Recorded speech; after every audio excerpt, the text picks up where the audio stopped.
গভীর সমুদ্রে ঘটে যাচ্ছে কিছু অদ্ভুত ঘটনা। বিশাল এক ওয়ারা ফিশ দেখা গেছে মেক্সিকোর উপকূলে। কেরালার সৈকতে শত শত মাছ হঠাৎ ডাঙায় উঠে এসেছে, আর ওড়িশার বালুচরে ভিড় করছে হাজার হাজার কচ্ছপ। কি হচ্ছে এসব? এগুলো কি বড় কোনো দুর্যোগের ইঙ্গিত, নাকি শুধুই কাকতালীয় ঘটনা?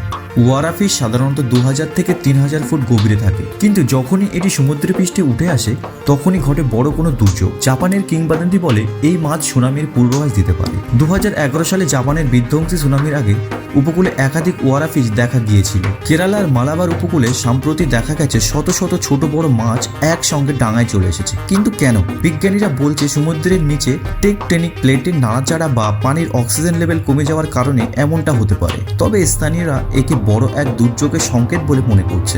ওড়িশার রাশিকুল্য সৈকতে হাজার হাজার অলিভ রিডলে কচ্ছপ উঠে এসেছে। সাধারণত কচ্ছপরা নির্দিষ্ট সময় ডিম পাড়তে উঠে আসে, কিন্তু এবছর এর সংখ্যা অস্বাভাবিকভাবে বেড়ে চলেছে। বিজ্ঞানীরা বলছে আবহাওয়া পরিবর্তন ও সমুদ্রের ঢেউয়ের কারণে এমনটি হতে পারে, কিন্তু কেউ কেউ বলছে এটি প্রাকৃতির বড় কোনো সংকেত। ওয়ারফিশ গভীর সমুদ্র থেকে উঠে আসা, কেরালের মাছ ডাঙায় চলে আসা, আর ওড়িশার সৈকতে কচ্ছপের অস্বাভাবিক ভিড়, এসব কি সত্যি কাকতালীয়, নাকি সমুদ্রে আমাদের বড় কিছু ঘটনার সংকেত দিচ্ছে?